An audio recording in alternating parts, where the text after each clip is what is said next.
On this episode of Cosmic Sponge, we share with you a new product for tracking UFOs, give you the latest update on the sale of the alien autopsy film, and we discuss a flying saucer recently found in a Russian coal mine. Finally, we dive into our main topic of ancient civilizations predating both the... I'm trying to record here. I wonder who's at the door.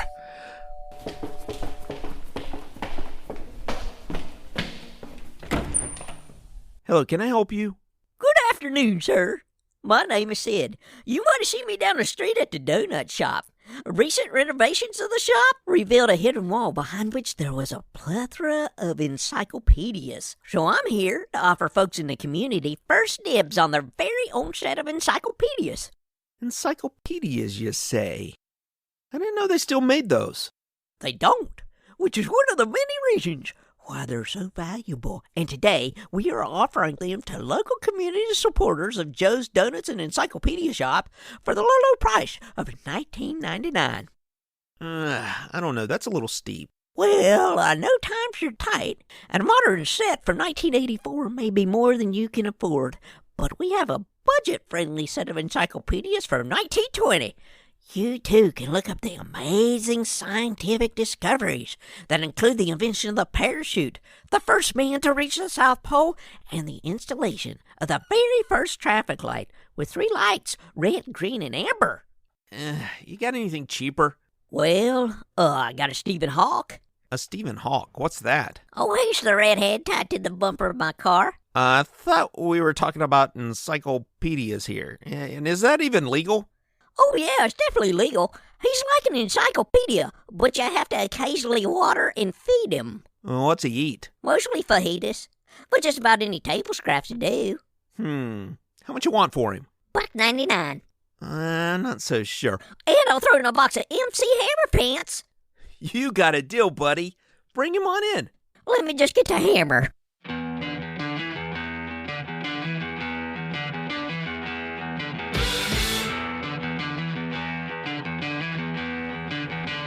Welcome to Cosmic Sponge, the podcast where we talk about UFOs and other weird wonders of the world. I'm Stephen Hawk.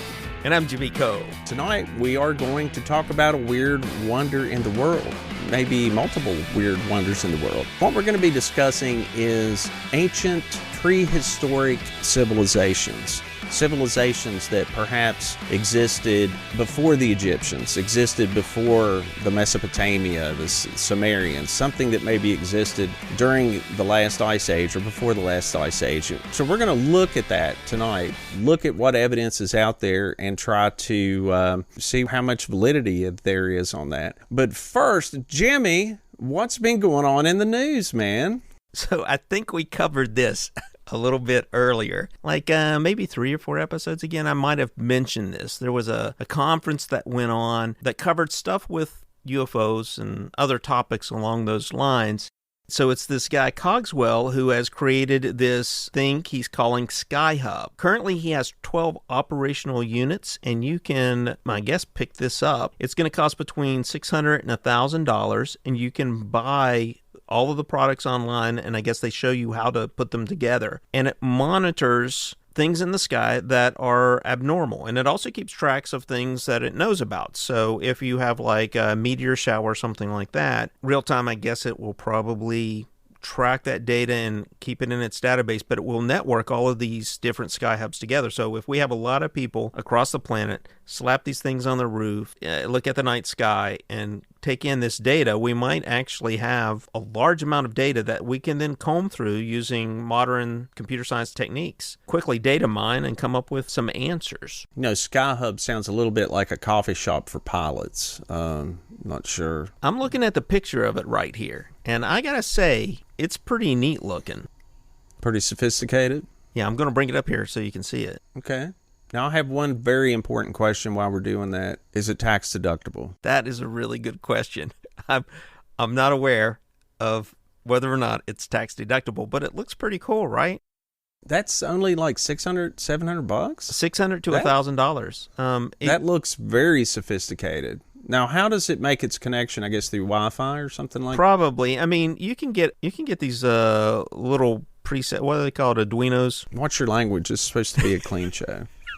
You can buy those little already pre-built little small computers that we used to mess with them. They're probably way more advanced now. A few years back, you could make MAME cabinets using them for arcade stuff. But yeah, you can put these things into a little case there. It looks like it's got a clear case, and then it's got a camera hooked up to it. The camera is probably the most interesting part of the device, and we'll put it up on our Facebook page so folks can check it out and get a sense of what we're talking about here. But that would be like a fun little hobby. Yeah, okay, $600 to $1,000 is not cheap for most people.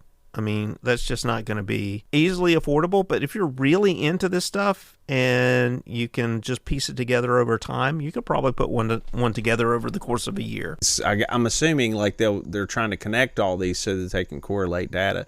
And you were saying earlier, yeah, there are apps right now that will tell you every single aircraft or meteor shower that's going on right now. So like if you were on a UFO watch, look for UFOs and you see a light in the sky, you can pull up this app and it'll tell you if that's a commercial airliner or a commercial flight. Right, I use those all the time. And I brought up this diagram that they have on the site here. And for the listeners out there, essentially, it's an architectural diagram of how the system works. The data comes in off of the client side and goes up into the cloud. And then you have tracker controllers and you have a SQL database, a light SQL database, that's storing all of that data and transmitting it to the cloud. Tracks all of the information. It's got a fisheye camera lens on each of the sensor packs. And yeah, it's got tracker UI and a portal UI. It's pretty standard stuff, really. And all of this technology has become much more accessible to most of us out there, like AWS, which is Amazon's web services.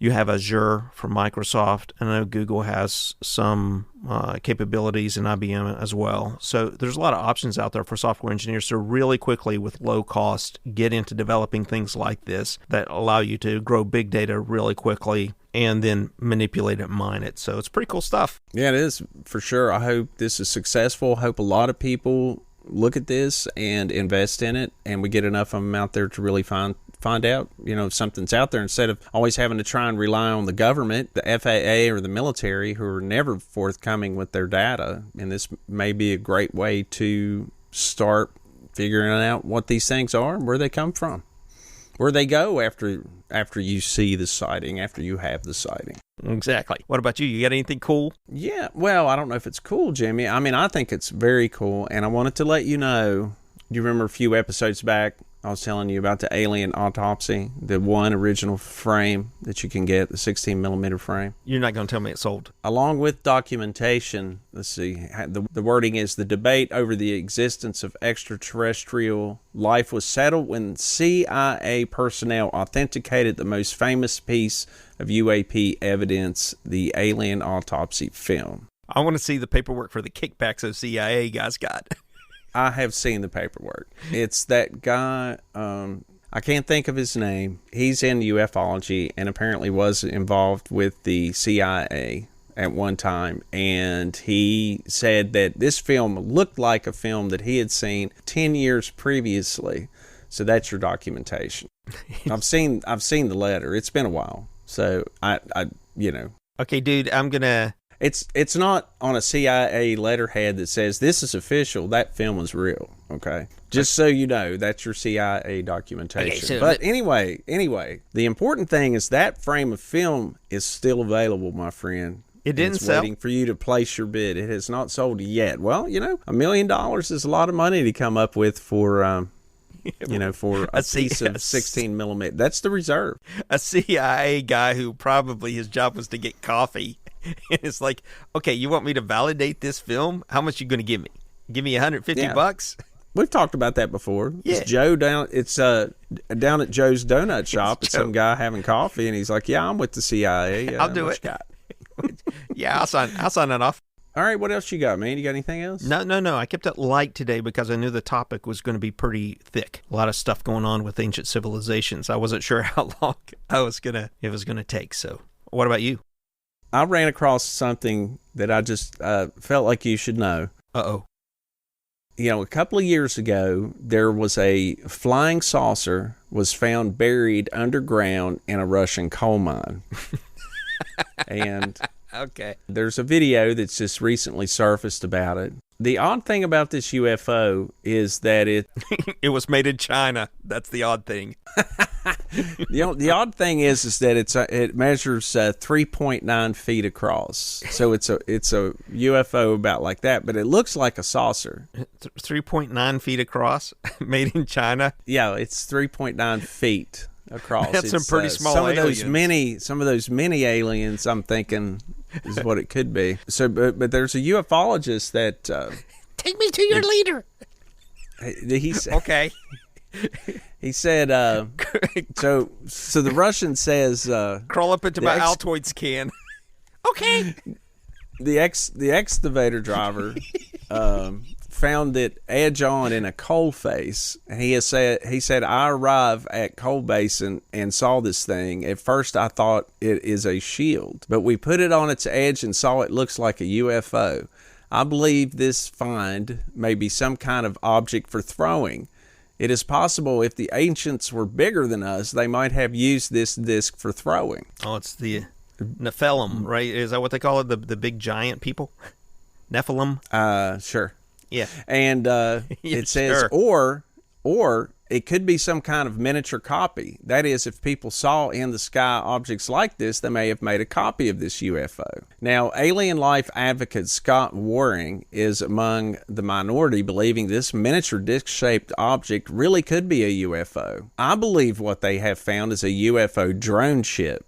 These smaller drones are used as scouts for keeping larger ships safe. Often a UFO will have these small scouts or even smaller baseball-sized orbs rotating around the UFO like a protective shield. Many such UFO discs have been found around the world, always heavy and appear to be made of stone. However, I do not believe it really is stone, but a condensed nano-roboticist micromaterial that strengthens the UFO like stone, but actually is a complex network. I believe if we looked at this material under an electron microscope, we would find evidence of micro-alien tech. So it only looks like rock, okay? Only looks it's like actually rock.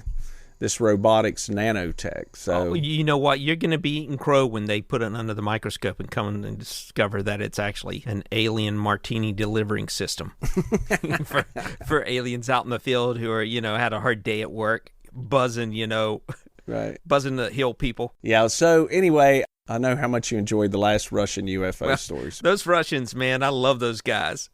There's a YouTube video on it if anyone's looking at it. Did you put that up on our Facebook page? I got to go see it. Another guy said that it looked more like a hubcap filled with ash. Well, did they carbon date it? And another guy said, let's open it up and reverse engineer it. Russia will have a 6th generation fighting aircraft. We reversed engineer it. It's a rock. Yeah, it's a rock. It's a rock that's in the shape of a easy. flying saucer. Yeah. But keep in mind, it's really just appears to be stone. I got that done before lunch. It's a rock. Okay, I'm going to call it an early day, guys. I've done my job. All right. I guess we better move on. We do have a lot of stuff to cover tonight. What we are talking about tonight is... so stupid. Why do you bring rocks to our show? You bring rocks. It's news, man. It's UFO news. It's rocks. I found a rock and some coal. Somebody may say, do you know about that Russian miniature UFO that only appeared to be stone? And then you'll be like, yeah, I've heard about that. See? Our listeners, I'm sure they found it very valuable. Very valuable. Only if they're like elementary school geologists. Okay, let's move on. All right, so tonight's topic is about the possibility of ancient civilizations predating the ones that mainstream science tells us are oldest civilizations, which would be civilizations in Mesopotamia, such as Sumerians, or ancient Egypt, or the Indus Valley. Those are considered by most to be the 3 most ancient civilizations. Sumer, or Sumeria, is considered like the oldest by a bit, and then ancient Egypt right behind that, and then the Greeks. And then across the globe, around the 3000 BC mark, you have Caral Supe. I guess that's how you say it. It's Caral-Supe, and that's in South America. The Indus Valley, the Minoans, and then ancient China. All of those being around that 3000 period.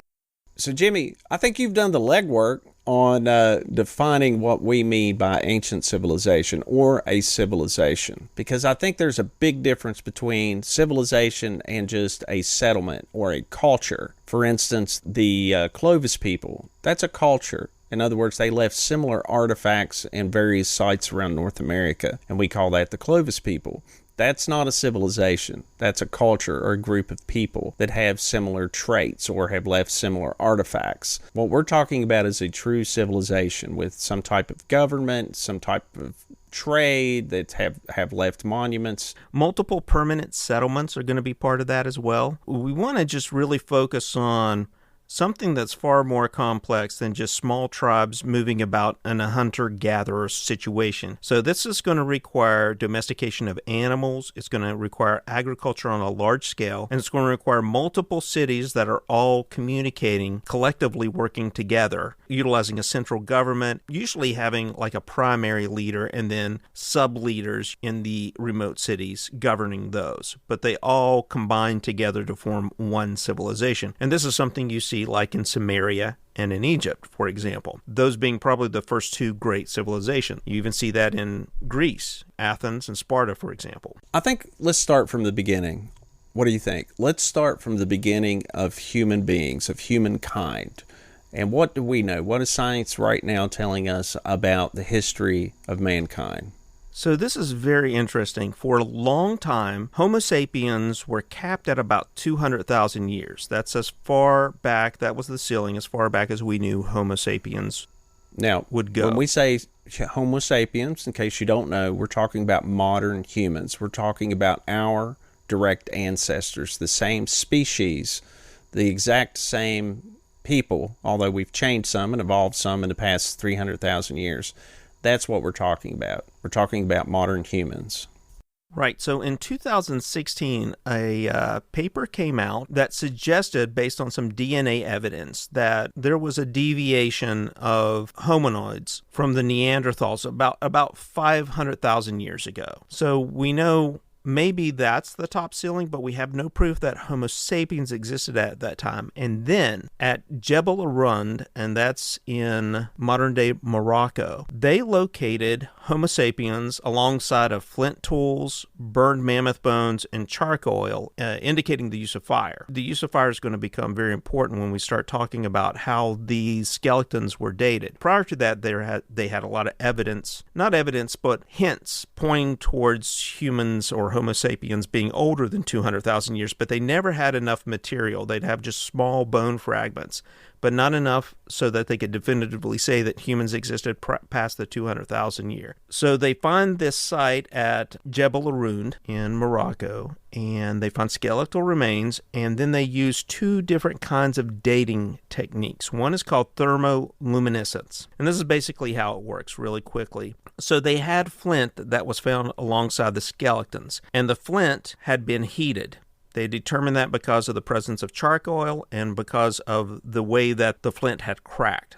So they were pretty sure that it had been heated. So now what happens with thermoluminescence is that technique is they know that flint and other materials like quartz-like materials take on electrons at a pretty standard rate. And then when subjected to fire, it resets those. It releases all the electrons that are trapped inside the flint, and then it starts accumulating them again. So they know from the point that it was heated, there were no electrons, say, and then it collects them over time, and then when they get these flint pieces, they can subject it to heat again, measure the light coming off of it, which is essentially the release of the electrons, and because they know how many electrons are coming off the flint, they can then date it and determine how old it is. So they did that, and they came up with about 315,000 years, plus or minus 34,000 years. So there's some variability in there. And then they used radioactive uranium and electron spin resonance to test it, and they came up with another date of about 286,000 years, plus or minus 32,000 years. So we know we've breached that 200,000 year mark, and we can say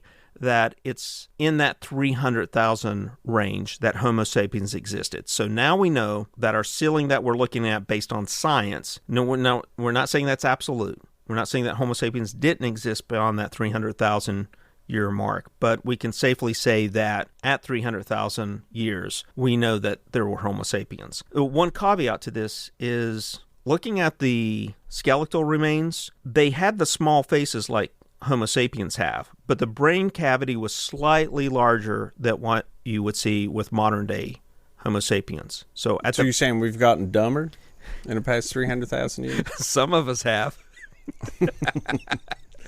Well, and also they've used tracing mitochondrial DNA has helped to also correlate some of that data. And what is believed, of course, and this is not a new theory, once the Rift Valley raised, that it turned the jungle into savanna, and that we adapted to walking on two legs instead of climbing in trees. Then that left our hands free to do other things with them, such as develop tools. To develop tools and mime. Right.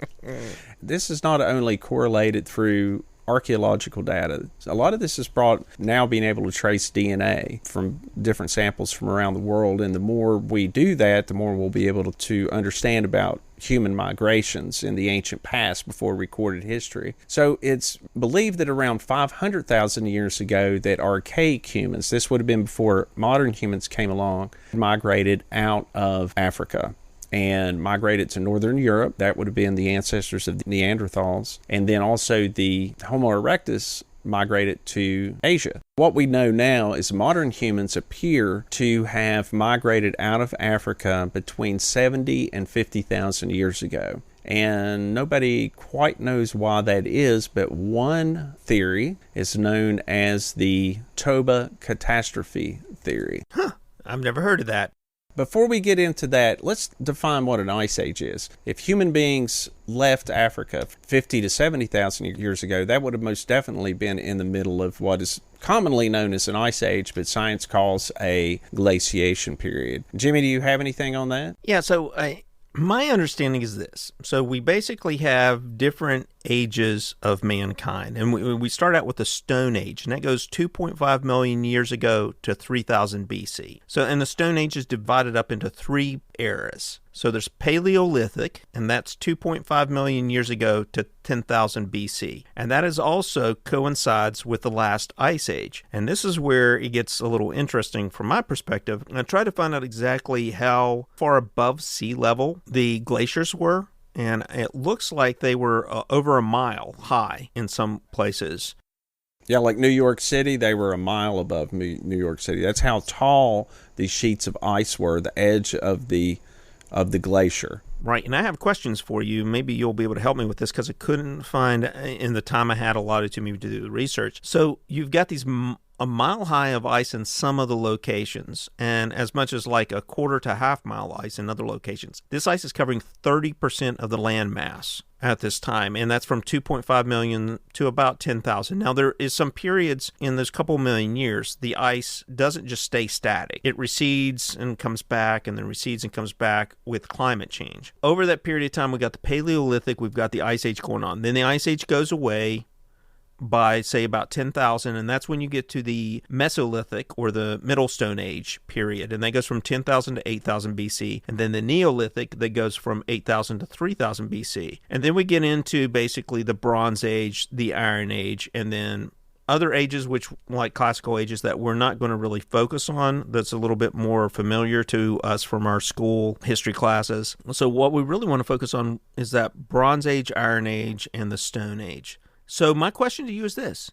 These guys go to the north from Africa over this ice that's a mile high in some places. What on earth would make them want to go north?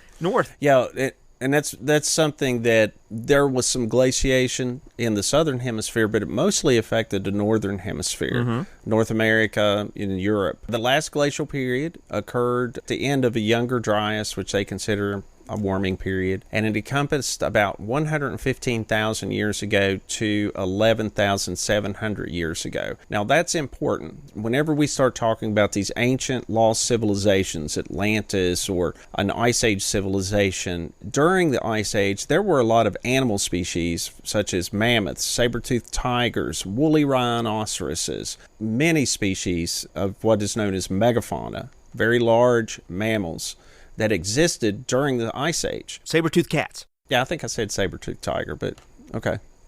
Was it a tiger or was it a lion? They can go ate my baby. Hey, that's my line. Saber-toothed tiger ate my baby. So these are important things, and what we're talking about really is a time of vast climate change. So especially in the northern hemisphere, but the entire planet was much cooler than it is today, than it is now. Around 11,000 years ago, and as Jimmy had said, the ice sheets went back and forth. The maximum, it's known as the last glacial maximum, meaning the farthest that the glaciers ever advanced in the last glaciation period was about 22,000 years ago. The planet warmed up a great deal. Now, nobody really knows what causes these ice ages. They've been going on in this particular period on and off for 2.5 million years.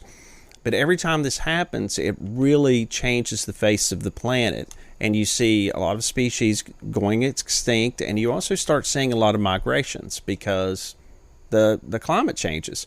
I mean, you think about North America and the East Coast. It's mostly forest, right? That's the natural habitat.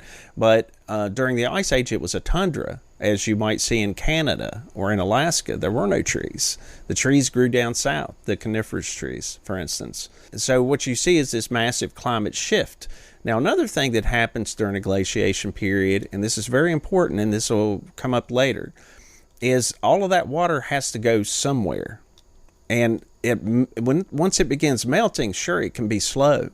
But sometimes what you have, and we've seen this recently in Antarctica, where you have lakes forming on the top of these mile-high glaciers.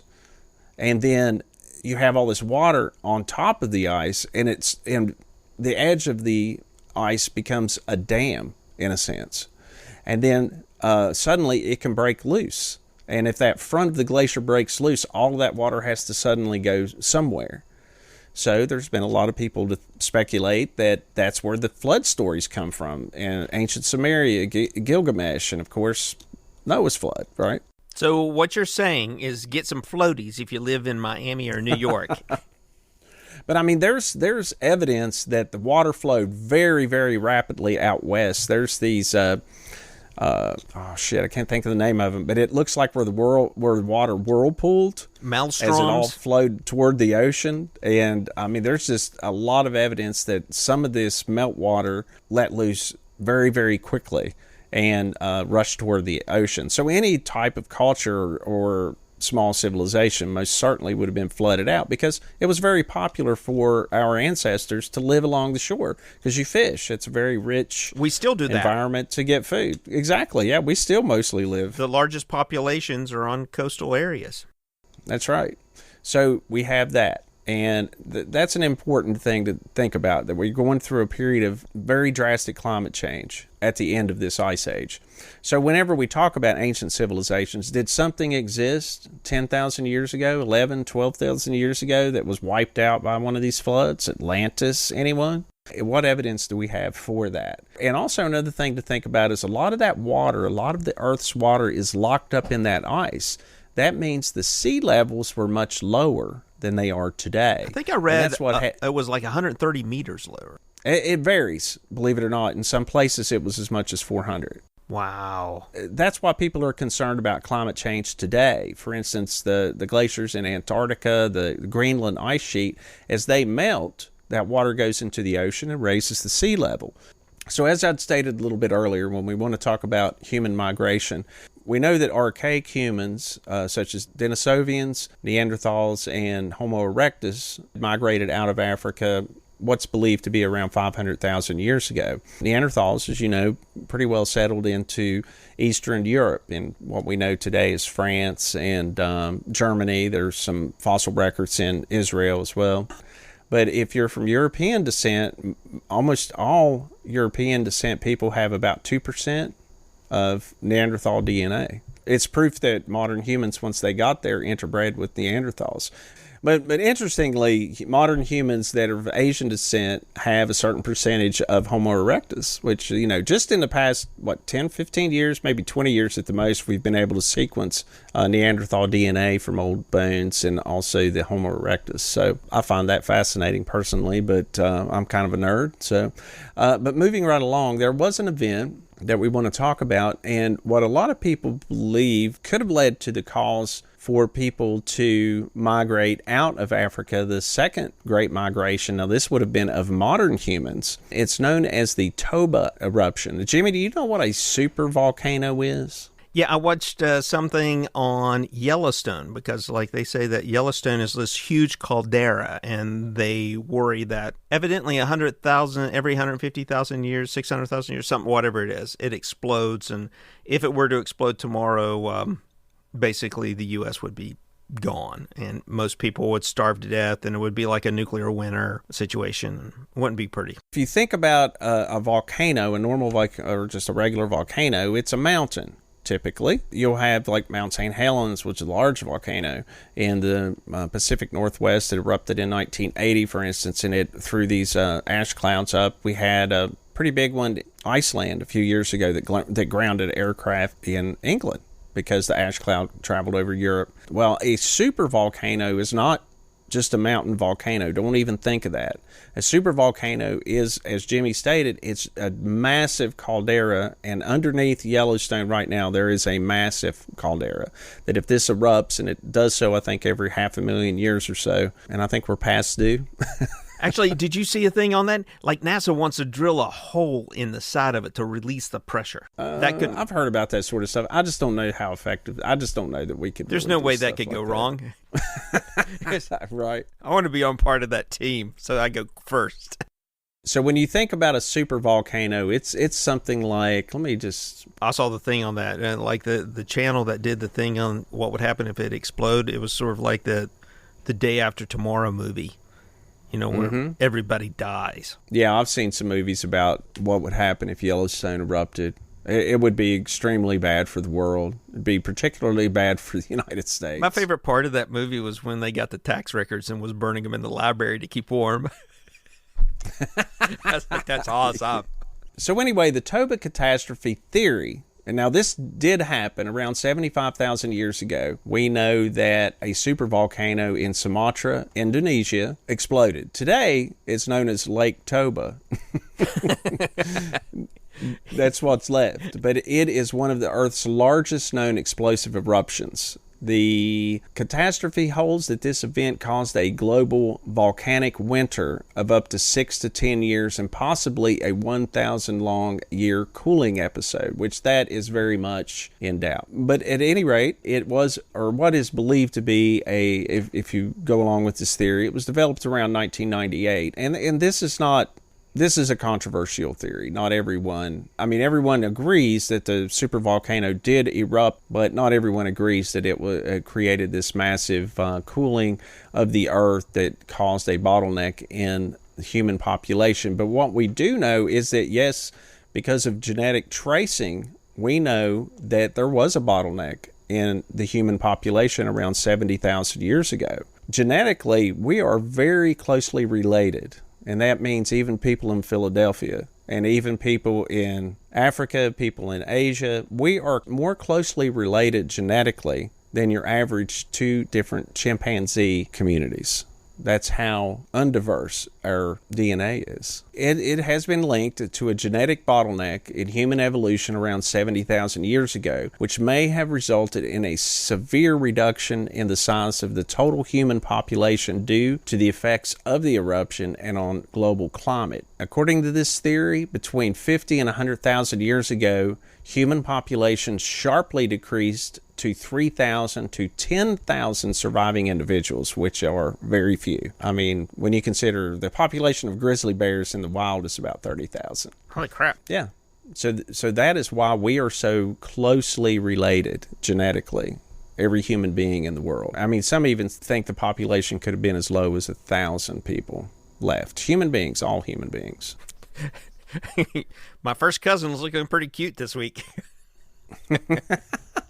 So we know that also around this time that humans migrated into Europe. I mean, obviously some stayed, but we started seeing human beings spread around the world between 70 and 50,000 years ago.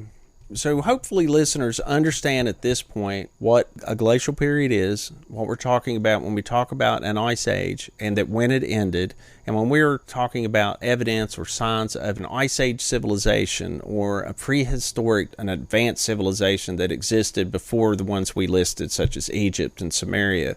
What evidence do we have of that? Because is it possible, as some ancient astronaut theorists believe, that there was an ancient civilization that was wiped out by this massive climate change, that was wiped out by some of these massive floods or volcanic activity or other things? But the sea levels did rise, and that's something we know is a fact. Well, what I wanted to look at is we're looking at advanced civilizations that exist prior to the last ice age. Or during that ice age. Or during that ice age. And what I want to do is I want to first take different levels of technology, and I want to go way out there because I found a paper written by some legit scientists from NASA. And does it say that on their diplomas? Legit?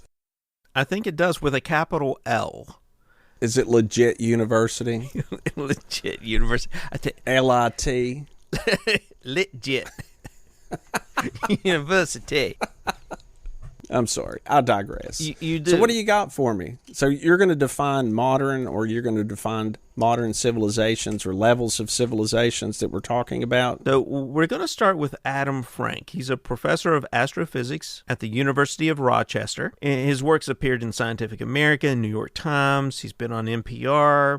He's written some books and some papers. He had a conversation when he was trying to come up with a paper he wanted to do focused around climate change. He got in touch with Gavin Schmidt and walked in and was talking to him in person, I guess. Now, Gavin Schmidt is the director for NASA's Goddard Institute for Space Studies. Adam Frank had begun to research global warming from an astrobiological perspective and was just batting around ideas with Gavin. And Gavin asked a simple question. He says, how do you know we're the only time there's ever been a civilization on our planet, an advanced civilization? It's like, well, I'd never thought of that before. So they got together and wrote a paper that discusses how you would go about determining whether or not an industrial advanced civilization had existed prior to recorded history, even prehistory.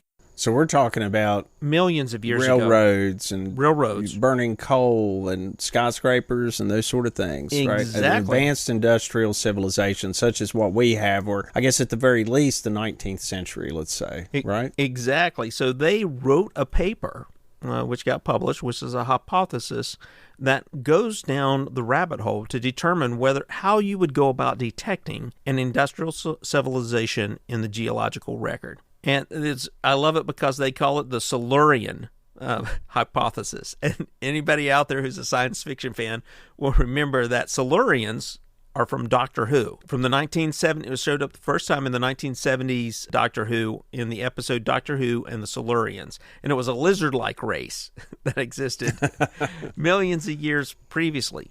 But did they live in the hollow earth? They actually went to the hollow earth to go into a hibernation state, indeed. And they were an advanced civilization. So they wrote a paper that took a very scientific approach on what would be required or what would be seen in order to determine whether such a civilization exists, how you would go about determining that in the geological record. And they came up with a very scientific approach that you could apply, and there was nothing in the geological record that would indicate a technologically advanced civilization.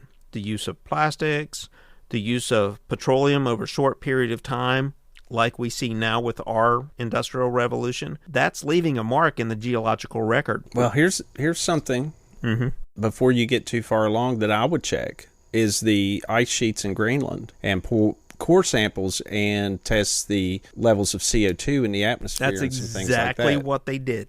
That's exactly it. So I think it's safe to just rule out industrial civilizations. At least I'm comfortable doing that, at least for this episode, if new information comes in. But I do have stuff later that I want to bring up that might cast a shadow of doubt there. Okay. But all right. But let's throw that one out. Now, that's pretty much anything that's as advanced as we are now going forward. Now, if we go further back in time, let's look at Egypt and Sumeria. That's the easiest, right? So there could be a civilization that existed previously that was at least as advanced as that and then got a setback because of a supervolcano, or there's been some people who say that perhaps there was a comet strike in Greenland that caused a setback of these more sophisticated civilizations that were older. So let's at least try to meet that threshold. Is there any civilization that existed prior to Sumerian Egypt that was at least as advanced as that? Right. And let's talk just briefly about those two civilizations. Did you have anything on these, or did you want me to cover these? I do have one thing on Sumeria. So what I discovered about Sumeria is that they actually have a book called the Necronomicon. And and if you have Bruce Campbell on your side, and you're hanging out in an S-Mart, you're going to be okay. Sumeria, that's all I know about Sumeria, is that there's... The Book of the Dead. The Book of the Dead. All right, now that's for all the H.P. Lovecraft fans out there. Or Evil Dead, Army of Darkness. Bruce Campbell's the man. Shop smart, shop S-Mart. Yeah. Shop smart, shop S-Mart. So what we're looking at is the earliest, what we consider civilization. A civilization is a complex society that is characterized by urban development, social stratification, a form of government, and symbolic systems of communication, such as writing. And so with all of those as our definition, we can safely assume that Sumer, as far as we know, as far as science knows, also known as the Mesopotamia civilization, is the earliest that we know of. They also developed writing, which is the cuneiform tablets. That's where we get the story of Gilgamesh and the earliest story of ancient floods. Most historians believe that it was permanently settled around 5,500 years ago. Is a historical region of Western Asia that's situated within the Tigris and Euphrates river system. It is the northern part of what is known as the Fertile Crescent. And the reason that's called that is because of those river systems. It occupies an area of present-day Iraq, parts of Iran, Turkey, Syria, and Kuwait. The Sumerians and the Assyrians, and they were also known as Babylonians, dominated the Mesopotamia from the beginning of written history, which is believed to be 3,100 years ago, to the fall of Babylon in 539 BC when it was conquered. It fell to Alexander the Great in 332 BC, and it became part of the Greek Empire. So the main thing that I want to point out here with what we know about summer. It comes after spring. Very, very critical. And this is going to be a very... Fall. What? It's summer. It comes after spring and before autumn. Yeah, fall. The next civilization was fall.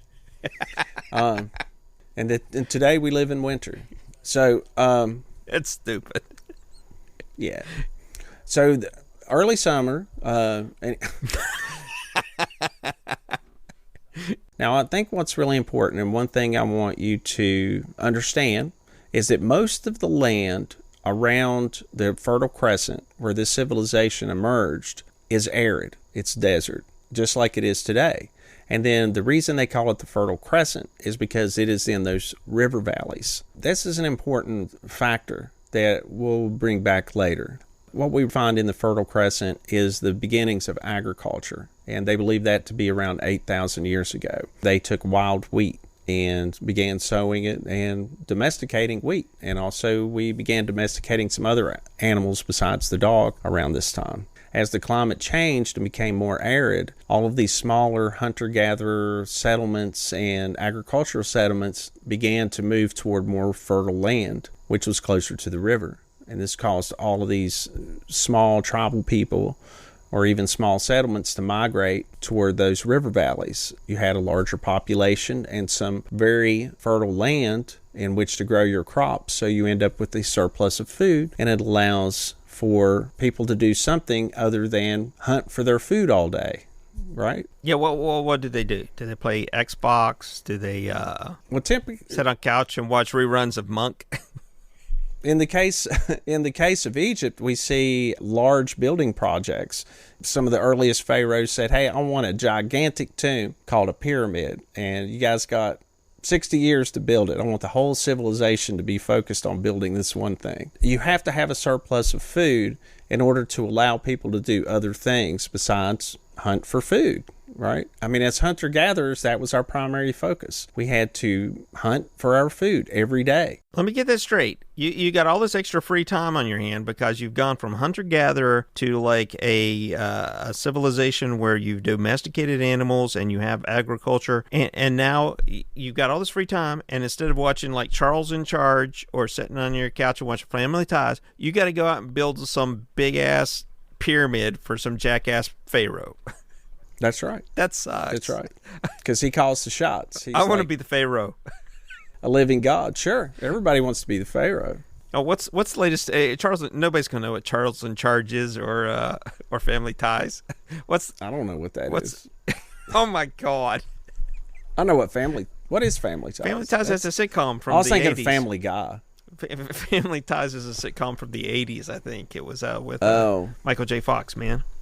Yeah, that's right. Yeah. Come on, man. Yeah, what's the latest sitcoms these days? Do they have sitcoms anymore? I don't know. I don't know, man. I don't watch TV because I'm always working on this podcast. Because if we're not doing the podcast, or I'm editing the podcast, and if I'm not editing the podcast, I am researching to do the podcast. So I can hear you. I can hear you over all the crying. All the whining. Yeah. All right, what are we talking about? Sumerians. Yeah. They lived in Mesopotamia, 5000 BC. It's now currently Iraq. That's where all of the most ancient stuff is sitting. And really, Steven has walked away from the camera again, so let's bring up Mothman again. So Mothman was an Egyptian, I'm pretty sure. I mean, you just look at him. He's got the head. He's got those little glowy eyes. I can easily see him in a hieroglyphic. I'm pretty sure Mothman, Egyptian. I wouldn't think he's Sumerian, but we can't rule it out because it goes back so far, but probably Egyptian. Anyway, one of the main differences between the Sumerians and the Egyptians in their ways of life was their understanding of the phenomena of death, their conception of life after death. Egyptians believed in an afterlife and had an elaborate funerary practices to ensure the survival of their souls. They weren't as vulnerable to attack as Sumerians, and that allowed them a lot of free time to come up with these really expansive, involved ways of preparing for the afterlife. And many of them went on to become Mothman. So, Steve is back. Why is it every time I put my headphones back on, no matter what, I hear Mothman? I think that's all in your head. Okay. So Mothman was in ancient Sumeria? Egypt. So I don't want to spend too much time on Sumeria. Just to say, it is considered the earliest civilization. It has all the trappings of how we define a civilization. I really want to talk about Egypt. Egypt, of course, is a civilization that arose in the Nile Valley and is very, very fertile ground. This allowed the Egyptians to create that surplus of food. Once the inhabitants of those regions developed agriculture, they were able to grow enough food and have enough of a surplus to allow most individuals in the society to do other things, such as craft these gigantic monuments and do artistic works and to be soldiers and to be craftsmen and artisans and all those things. That's what you need for a civilization. You need to be able to have a surplus of food. That's the most important thing. And you have to realize that the Nile River Valley was the most fertile place on earth, because every year... Whoa. Really? On the entire planet? In ancient times, most definitely. Because every year, the Nile River floods after the seasonal rains in other parts of Africa. And they were able to, over time, be able to predict these floods. Once the seasonal floods came, they always deposited about 1 inch of silt out of the river bottoms that was very rich in nutrients. This became a very, very fertile area. They were able to grow plenty of food. So they were able to predict the rains, and they knew after the rains, after the floods, it's time to plant, and then it's time for the harvest. And this became a yearly rhythm in their civilization. They also built canals, they built aqueducts in order to expand their farmland into other areas. The ancient civilization, because of this, because of the extra food, were able to populate the area very quickly, lower the mortality rate, and then they became a large, sophisticated civilization. Now, here's another important characteristic of... I feel like I've gotten trapped in an encyclopedia. Yeah, I know. I'm worried of too much detail here, but... So there's another correlation with the Fertile Crescent, with Mesopotamia. The other land around Egypt, outside of the Nile Valley, is desert, right? So that means that really the only fertile land is in this very narrow Nile River Valley and the Nile Delta. But we know that in previous times, in just a few thousand years before it became desert, the Sahara was actually a savanna. It wasn't a desert, and there was much more rain there. So you have these hunter-gatherer tribes, and maybe they've started some agriculture too, but they have to leave. They have to migrate because the savanna is starting to turn into desert. The animals leave. A lot of them migrated to the Nile River Valley, the same way that as the land became arid in the Mesopotamian before the civilization of Sumer, those people had to migrate toward the more fertile land. And so you've already got this much larger group of people than just people wandering around. That's what attracted people to that and allowed this civilization to grow. Now, what I want to focus on... Professor, are there any chariot chase scenes or drug deals gone bad here in the Tigris-Euphrates Valley? Egyptians did not get the wheel. They did not get the chariot until they were invaded around between 1500 and 1600 BCE. They were invaded by a group called the Hyksos. How do you spell that? I know it's Hyksos. Let me see. Hyksos. Wait, here's a West Virginian trying to pronounce something. Hyksos. So anyway, yeah, they didn't actually get the wheel or the chariot whenever they attacked the Nile Delta and the what's known as the Lower Nile, and actually occupied it for over 100 years using these chariots. And it wasn't until they adapted use of the chariot that they were able to win it back. Huh. Wait a minute. They could build these amazing pyramids, but they didn't have the will. That's correct. And that's another major mystery. No one knows how these pyramids were constructed, and they absolutely did not have the will. There is no evidence whatsoever. Aliens! Well, if you have a large civilization and you have one thing to do, imagine what we could achieve in the United States if everyone was focused on one goal. What could we do? What could we do? I mean, just imagine it. What could we do? We can make the best bottle of wine ever made. We could fly a starship to Alpha Centauri. I mean, what could we do? Who knows? Nobody knows. I mean, that's way better than mine.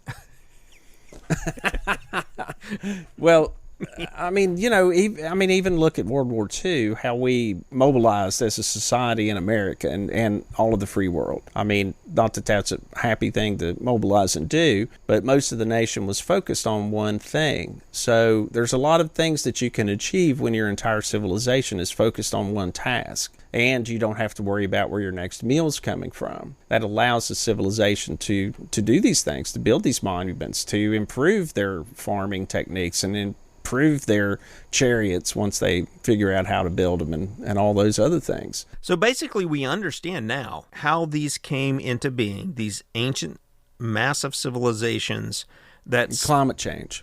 Climate change is what led these people to gather into these early civilizations. Right, so now the question is, how do we get from there to some theoretical civilization that exists prior to that that was as advanced as that or more so. And what makes us think that even that exists? I mean, what are the clues that might indicate that that is a possible scenario? And you bring up a good point, because some of the earliest, what's known as the Old Kingdom, some of the earliest monuments in Egypt, such as the Great Pyramids, are very old. That's all First Kingdom. And there's another First Kingdom monument that I want to focus on here, and that's the Great Sphinx of Giza. And everyone knows what it is. There's no reason for me to describe this. Every human being on the planet knows what the Great Sphinx of Giza is, but it is a lion-shaped statue that was carved out of the limestone, natural rock, and it has the head of a human. I have a question.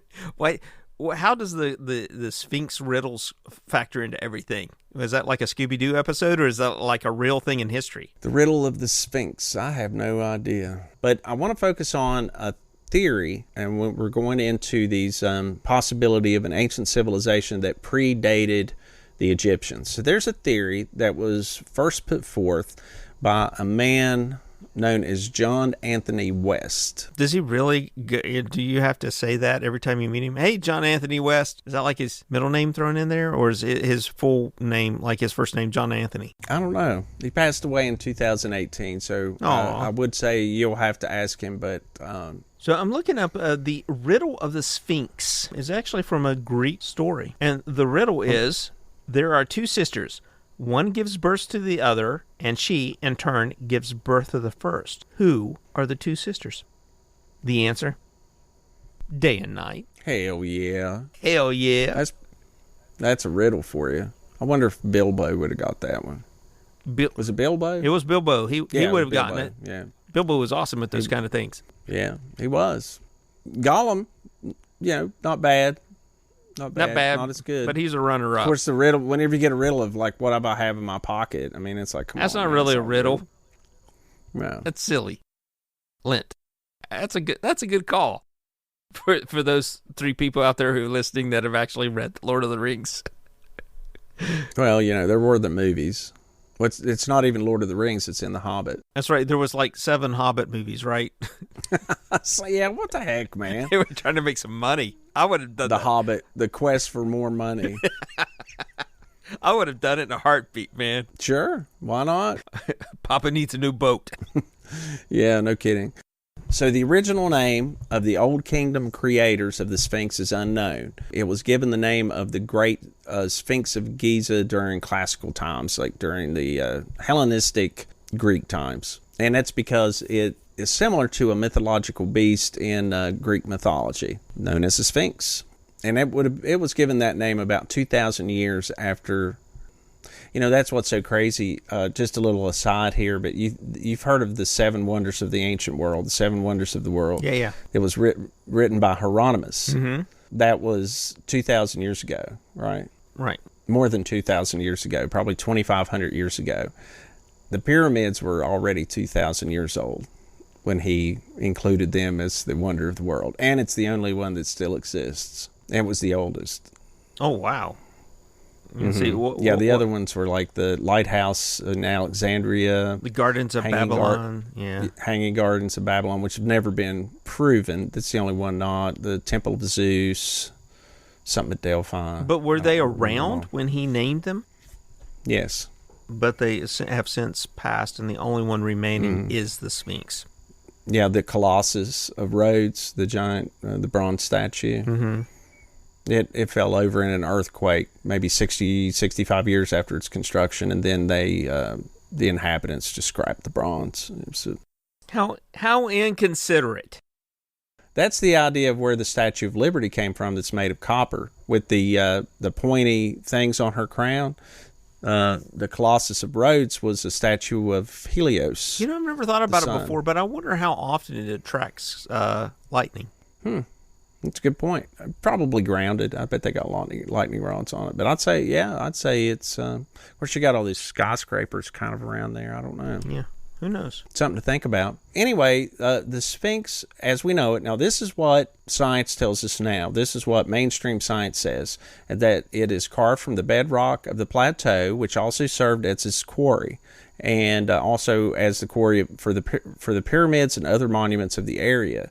The evidence suggests that the Great Sphinx was created around 2500 BC for the pharaoh Khafre, the builder of the second pyramid of the Giza.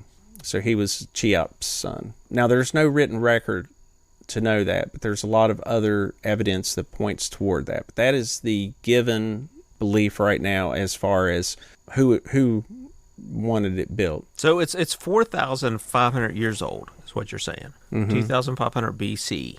All right, so I have a question. I'd seen this, I think, in on the bubblegum wrap or something, because I don't read history books. But I saw something about the face of the Sphinx was originally something different, they believe. Isn't that correct? So indicating it was much older than... Well, there's theories about that. Like, for instance, the Sphinx has the head of a human and the body of a lion. Now, there is a theory that it's called the Sphinx water erosion hypothesis. It is the idea that there is water erosion evident on the Sphinx itself and also on the quarry around it, sort of the enclosure around it. Especially the enclosure around it shows a great deal of this water erosion. In 1979, author and alternate Egyptologist John Anthony West, and I think there was someone before him, let's see, in the 1950s, there was a French mystic and alternate Egyptologist, Schwaller de Lubbock's, speculated that the body of a Sphinx to be eroded by deluges, and therefore the Sphinx must predate ancient Egypt. It must be much older than 4,500 years old. So in the late 70s, John Anthony West, inspired by these ideas, attributed the erosion to Nile floods between 15,000 and 10,000 BC, also by hard rains and things like that that would have existed in those times between 10 and 15,000 years ago. Egypt was not an arid desert. Egypt was, as we had said earlier, Egypt was more like a savanna, like you would see in Kenya or somewhere like that, and you would have seasonal rains. About 10 years after that, Mr. West was looking for someone to legitimize his ideas, and he came across a geologist by the name of Robert Schoch. In 1990, they both traveled to Egypt, and the following year, Schoch presented his version of the hypothesis, purposefully avoiding the use of the word Atlantis. And I would like to point out that that's what John Anthony West believed, was that it was Atlantis. Whoa. Yeah, I just want to back up here. And so you say Robert Schoch is the geologist who says, and he's supposed to legitimize this. Was he like a community college kid, or was he like... No. No? No. No, Robert Schoch... What's his credentials? He's an associate professor of natural sciences at the College of General Studies, Boston University. That's pretty legit. Received a BA in anthropology and a BS in geology from George Washington University in 1979. That's legit. He was awarded an MS and PhD in geology and geophysics from Yale University in 1983. Schoch's... No, it's not Harvard. Right. Well, we just lost all our Yale people. I mean, he definitely is a legitimate PhD scientist. Let's be honest. We didn't have any Yale people anyway. So he got his PhD in 1983. He was teaching at Boston University in 1984. So I look at it too, like, he was pretty young to take that on. And there's a documentary, if you look for it on Amazon Prime right now, it's called The Mystery of the Sphinx, and it goes through this whole thing, although they don't mention Atlantis. It's hosted by Charlton Heston. Oh, I've seen that. That is really good, because, I keep thinking every time I see him, he's going to say, "Get your hands off me, you damn dirty ape." I love Charlton Heston. So I know we're going long, and we've got more to talk about, so I want to try and run through this very quickly. Schoch's idea and John Anthony West's idea, the Sphinx, that the erosion on it, and particularly on the rocks around the quarry, he estimated that the Sphinx was carved in 9,700 BC, about 5,000 years, over 5,000 years than what has been estimated by mainstream scientists. There was some pretty decent evidence for that. When you look at it, you see how it was presented in the movie. There's was pretty good evidence for that. There were some other geologists that came on board and said, yep, that really looks like water erosion. But from that, of course, they just make the leap that there was something else there. There was another civilization. One thing the Egyptologists point out, all the anthropologists point out, they say the head, the carving, is Egyptian. There's nothing else. If this was made around 10,000 BC, where's that 5,000 year gap? What do we have? We don't have a shard of pottery. We don't have anything that connects that. All you have is the Sphinx, and then we have some water erosion, and then you're saying it's Atlantis or some ancient civilization that some catastrophe befell it, and the only thing that survived was the Sphinx. That's it. Nothing else. Nothing else. Not the first artifact or the first, like I said, shard of pottery. Nothing. No other structures. No anything. Maybe they were minimalist and they carried all their stuff with them in a duffel. When he's confronted with the idea that the head of the Sphinx is Egyptian, he notes that it's much smaller than the rest of the body proportionally. And it is, and that makes sense. But his idea is it originally was a lion, and then the Egyptians recarved the head to suit their purposes, and that's why it is proportionally too small, or appears to be too small. Is that backed up by science? No, that's his idea. That's but Robert they Schoch's should be able idea. to look at it, though, and tell, right? Using their sciencey stuff. You mean about the erosion or about the recarving of the head. I thought that was a given, that it had been recarved and that science had proven that was indeed the case. So actually, some people think that it was a temple, who I guess is some researcher, proposes that the Sphinx was originally a statue of the jackal god Anubis, the god of funerals, and that the face was recarved in the likeness of the Middle Kingdom pharaoh Amenhotep II. Amenhotep II. Well, now it is true that...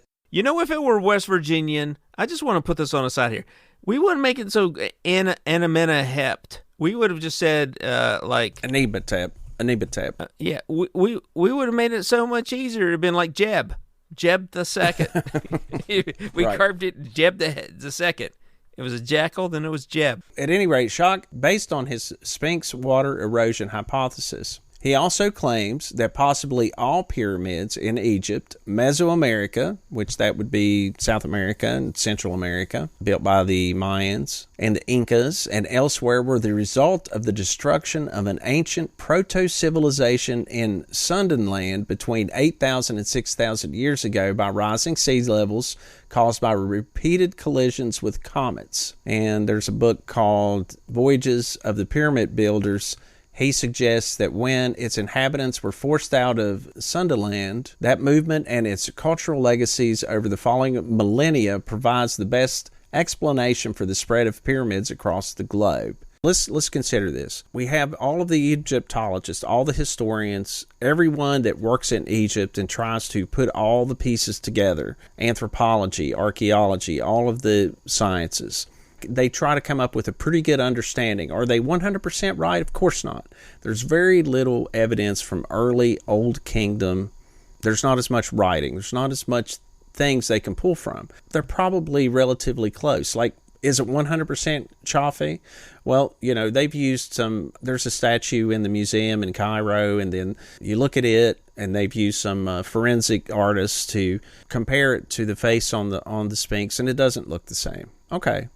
That's fine. I'll go along with that. Maybe it's not Khafre. But if it's not, it's somebody really close to him within a couple of generations at the most. One way, either forward or back. I mean, they're wanting to just look at this one thing, this erosion, and then from that make a giant leap that this ancient civilization existed. There's no other evidence for that. So one thing we can look at, I think you know a little more about this than I do, is Göbekli Tepe in Turkey. What do you know about that, Jimmy? So I can give my vocal cords a break. Okay. Göbekli Tepe, which I believe means Potbelly Hill in Turkish. Come on. I'm not kidding. It's Potbelly Hill in Turkish. Oh, you serious? I'm dead serious. I'm not making this stuff up. I wouldn't make this stuff up. Let me just double check it. You would make that stuff up. I would not. Let me see. Potbelly.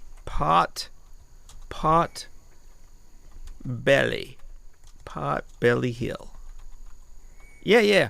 The first phase of construction at Göbekli Tepe, or Pot-Bellied Hill in Turkish, now it makes sense. Right, has been dated between 12,000 and 11,000 years ago. So prior to this stone-aged structure, the oldest one we sort of thought existed was probably like Stonehenge. This thing predates that by a significant amount because Stonehenge was about 6,000 years.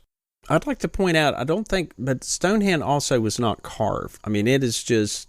Yeah, it's just stones. And it does have a couple stones that are a little bit more massive than the Göbekli Tepe stones. But it's still impressive because, like you said, there are no carvings in Stonehenge, but in Göbekli Tepe there are. It covers about 22 acres. It has more than 200 T-shaped image-covered stone pillars that are up to 20 feet tall and weighing 22 tons. Most of them are similar in size. There's a few being a little bigger, or actually much bigger. Most researchers believe that the pillars had a religious and probably astronomical significance. They were used 2,000 years before they were, for some reason, buried. They were intentionally buried. For many archaeologists, they believe that the civilization generally progressed with farming coming first, then towns, then religion. But when dating Göbekli Tepe, which was built 12,000 years ago by hunter-gatherers, the sequence seems to be reversed with religion coming first.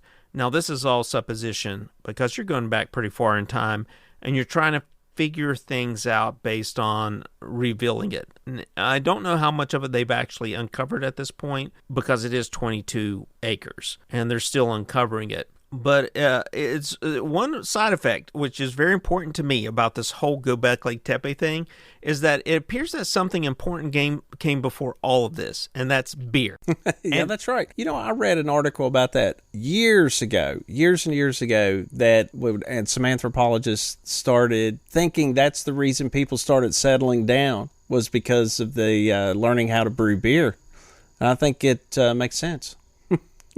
Yeah, and there is apparently some kind of growth that occurs on it that's hallucinogenic in nature in beer, particularly in ancient beers. So you would drink this stuff, and aside from getting buzzed, sometimes you might actually ingest this substance that comes from early versions of beer that's like acid and would cause you to hallucinate. So it started to be used in early religious ceremonies. So I don't think that should be understated. There's a lot of really good work being done right now on the use of hallucinogenics and these early uses of beer and wine in religious ceremonies. I think it's pretty interesting stuff. But anyway, they had these large limestone trowels that held up to 42 gallons of liquid and shows traces that they were actually fermenting grain alcohol at this time at this location, which I think is pretty interesting. Now, they haven't found a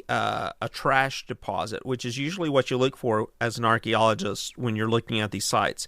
So far they haven't found it, so they're leaning towards it being still a hunter-gatherer culture, but it is much older. This structure is much older than what you would expect to find given the current narrative. So it is turning things a little bit on its head in terms of redating how sophisticated humans were further back in time. And it's a really important find. So it indicates that humans were more sophisticated than we thought they were further back in time. And we could even go back further than this to a very contentious structure called Adam's Calendar, which is located in Africa, which they believe could go back tens of thousands of years, 50, 75,000 years of something similar to Stonehenge or Göbekli Tepe, where it was an astronomical calendar that kept track of solstice and things like that. There's a lot of contention around it with various archaeologists about whether or not that is a legitimate site or just a random placement of stones. What's really neat about that particular site is, so many unanswered questions, and it's so interesting. There's animals carved on it, and the artwork has this particular style. But let's remember that ancient man was artistic. There's been ancient flutes found that are 20,000 years old, 10,000 years old, meaning they carved flutes and had music. There's the cave paintings in France that are believed to be something like 30,000 years old, and, these representations. So I don't think it's a stretch of the imagination that hunter-gatherer society may have created a special site that once a year, as we had stated earlier, that it may have been something where they followed herd migration, and maybe that was at the end of a particular herd migration, and that was sort of where they finished up once they followed the herd and had a big party with their alcohol and, gave thanks to the animal gods or something. Who knows? Nobody will ever know the true purpose of that. All we can do is speculate because it is so old. I see no evidence that it's some kind of Atlantis, just because it's a structure that was built, and it does predate agriculture as far as we know, but we may find evidence later on that their agriculture started earlier. That's what scientists look for. They're not looking for a jump to, there must have been some prehistoric civilization we don't know about. And there's a lot more to that site that needs to be excavated yet. So who knows? Maybe they will find some civilization we don't know about. But to make a jump that it was some kind of advanced civilization similar to Egypt that was almost completely wiped out, I think is a bit of a stretch. Yeah, so the big question here is, we've gone back to 9,000 years, and we have turned history a little bit on its head in terms of the sophistication of something like a Stonehenge-like structure going back much further than what we had ever seen before. So now we're back to 9,000 years, but we're still in Stone Age technology. We don't have Neolithic technology going back 9,000 years, right? The Egyptians weren't very much more advanced than our hunter-gatherers. Right. They still basically used stone. They began developing bronze, but their weapons, for instance, were spears. They used bow and arrows, and they used maces, generally, like a club. Club, yeah. And so the technology that they were using was no doubt developed before their civilization ever began. So do we even have an inkling of anything that goes back 10,000 plus years?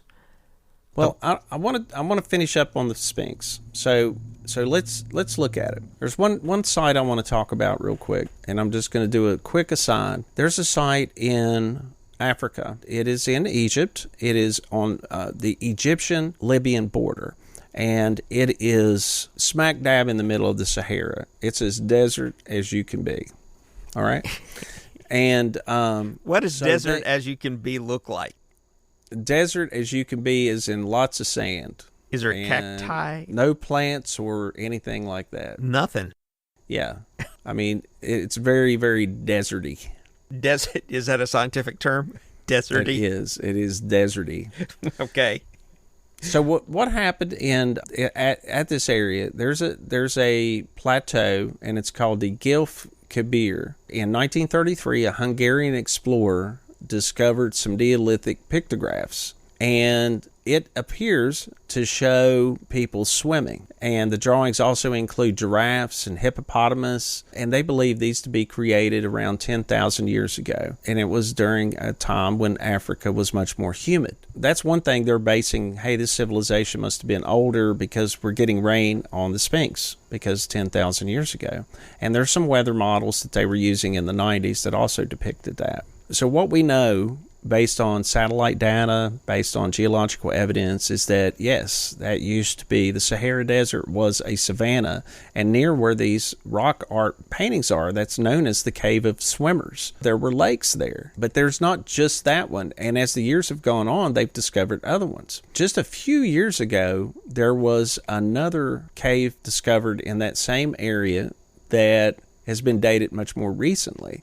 And they have a Cave of Swimmers that shows art, and it's known as the Wadi, which is a dry riverbed Sura style, is what they call that style. It's the same style as what they discovered before. And this one dates between 6,000 and 4,800 years ago. So now we're looking at, here we are, it's 4,800 years ago, and we still have a Cave of Swimmers. We still have evidence that the climate in the Sahara was still much more humid than it is today. It wasn't as arid as early as 4,800 BC.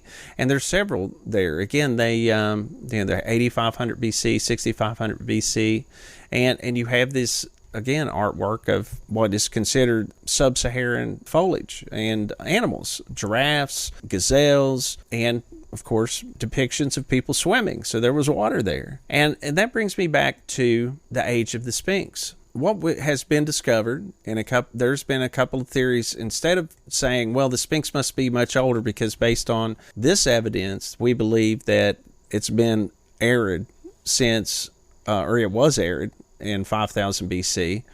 Some other scientists looked at it a different way. They didn't look at it like, oh, there must have been a civilization that existed before Egypt that created this carving. Maybe it was more humid, and we had all of these rains during the time of the Old Kingdom. So what you have found is there's been a climatologist, a couple of them, Rudolf Kuper and Stephen Kropelin, I guess, of the University of Cologne, suggested the change from a wet to a much drier climate may have come to an end around 3500 to 1500 BC, which is as much as 500 years later than the current thought. Then also we have evidence from Judith Bunbury, a geologist at the University of Cambridge. She did core samples. She studied some sediment samples in the Nile Valley. She concluded that the climate change in Giza region may have begun early in the Old Kingdom, with desert sands arriving in force in the area. What we're looking at is that there's been some other geoarchaeological evidence that suggests that the occurrence of heavy rainfalls lasted up until the end of the Old Kingdom, about 2200 BC. So in response, Schock, instead of saying, well, maybe I was wrong, he pushed his estimate back another 5,000 years to around the end of the last ice age. But what I'm getting at is instead of making a jump in a direction of saying the Sphinx must be older, the other scientists looked at it like, okay, all the anthropologists, all the other scientists are saying this has to be part of the Egyptian civilization. Why does it show this water erosion? Were we wrong in our earlier estimates? Let's look for other evidence. And they found it, right? From core samples, and also the luminescence dating is another way. We spoke of it a little bit earlier, where they can tell when a rock was exposed because of the way the electrons were excited. And they put the Sphinx being dated right where the archaeologists always have, around 4500 BC. Don't you bring your science to this podcast. But what I'm getting at is that we see that all the time. And I mean, it's fun, right? Ancient Aliens is fun. It's a fun show. I mean, and they contradict themselves every other episode. They'll say one thing, and then if it doesn't fit with the story, they'll change it and say something completely different just to fit whatever they're talking about on that night. And it is a fun show to watch, and I'll watch it, right? But it's pseudoscience. Yeah, they're just making a leap of the imagination, and it's literally what it is. It's a leap of the imagination. Okay. To say, just to look at something like that, and that's clear, yes, that's water erosion on the Sphinx, but just to all of a sudden say it must mean that Atlantis existed, and you know what? I bet that's why there's other pyramids all over the world, because this civilization collapsed at the end of the Ice Age, and the remnants all spread around the whole entire planet and started building pyramids. Well, there's very little architecturally between the Mesoamerican pyramids and the Egyptian pyramids. They don't look the same at all. Those are step pyramids that are built. And the reason they build pyramids is because, hey, it's easy. You start at the bottom and you build it up to the top. I mean, I think it's just a common, it's no different than a house with a roof, right? It's just a common way to build something. So while doing my research, I didn't have time to go into the deep dive it, but I did find that there was similarities between Göbekli Tepe and other Sumerian architecture in terms of the carvings of the animals and those found in South America. Not only that, there is, I believe, a piece of pottery and also a stone carving, both of which have two languages on them, one being Sumerian-like and the other being either Mayan or Inca-like. I think it was Mayan-like. There may be some connection between those two civilizations. I don't know that really tells us anything about something going back in time beyond the 10,000 year mark for an ice age, the end of the ice age. So something existing prior to that. But that's an interesting aside.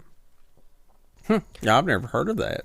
You're going to have to dig into that a little bit more. Yeah, and I have to bring it to the next thing because I started looking at it and it looked legit, but I didn't have enough time to really dive into it and find the names of the archaeologists and the people from institutions that had time to evaluate it and write up a white paper on it. I'm really looking for the white paper is what I want to see. Yeah, for sure. Yeah, get with me off air on that, man. I want to know more about that. Maybe we'll bring it up, do a follow-up on this episode. I would like to know more about that. Yeah, so do we have anything at all that points to something being prior to 10,000 years ago? A couple little things that I want to, let's see. Let me look at my notes. So I think I'm pretty well wrapped up with this the Sphinx thing. I mean, and listeners, if you have questions, I left a lot out, believe it or not.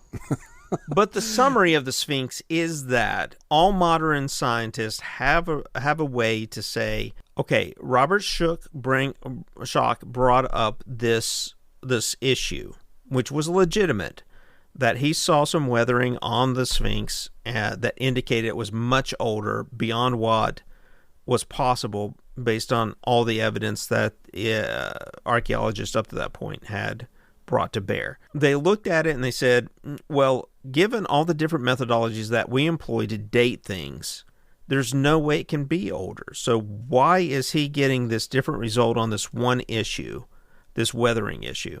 How could that be possible? And they found something that fit, that it would account for that and fall in line with all the other dating systems that they applied to it. And that basically tells you that the Sphinx does not indicate that you have something that goes back 10,000 plus years, right? Where is the connection? What happened in the next 5,000 years? If the Sphinx is 10,000 years old, where's everything else? Where's anything else? Nothing's been found. There's been zero other evidence. And that just doesn't happen in archaeology. If some civilization did exist in that area that was there 10,000 years ago and had time to carve the Sphinx and all these other things, there should be something left of that civilization somewhere. Is it waiting to be found? Perhaps. But I don't think that one is it. I think science has come up with some good reasons for the water erosion.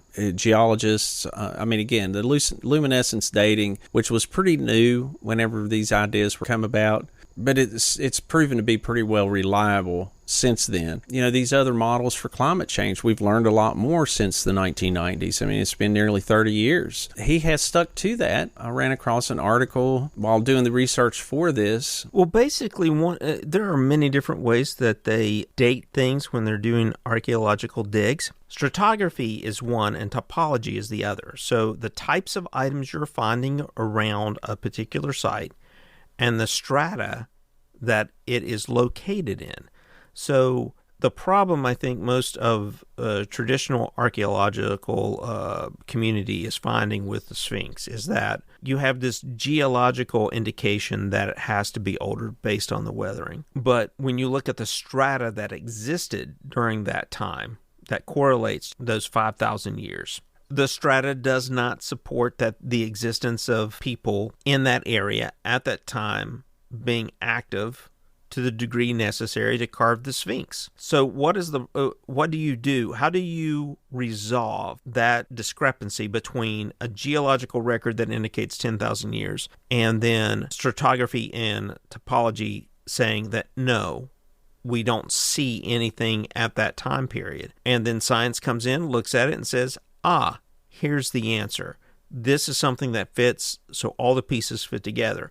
And to discount that either way is probably not the best way to approach a problem. Here's another thing, something the pseudoscientists tend to do. Let's look at Göbekli Tepe, the site you just talked about, that could be as old as 12,000 years, most likely 9 to 10,000 years. Again, science is a little bit out on that. I mean, there's been some luminescence dating and some other things. Mm-hmm. But they love that one because, hey, it fits in my worldview. This fits my scenario. I can look at this and say, look at these carvings. There's no way ancient tribal hunter-gatherers could have done that. So they want that to fit into their scenario, but then they totally ignore any evidence to the contrary of their theory. That prehistoric Michelangelo's going, hey, man, I worked really hard on that carving. Yeah. You say I could do that? Look at the cave paintings from 30,000 years ago.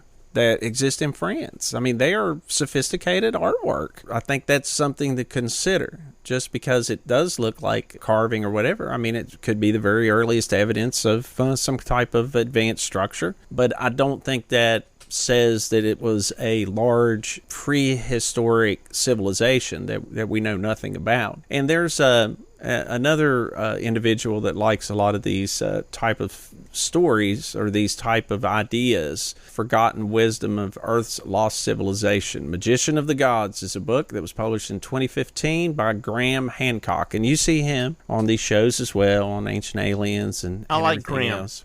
I like Graham. I like him, and I think he's very compelling. He tells a really intelligent, compelling story. It's exciting. You know? His idea is that a highly advanced lost civilization was destroyed in a global catastrophe. There is a theory that he didn't come up with known as the Younger Dryas impact hypothesis, and that idea is that a comet struck Greenland. Yes. And that is the reason all the megafauna, mammoths, all the large mammals, short-faced bear, and we saw the megafauna disappear from North America around that time as well. Well, really, it's a theory that you can use if you don't want to say people killed them all, because people probably killed them all.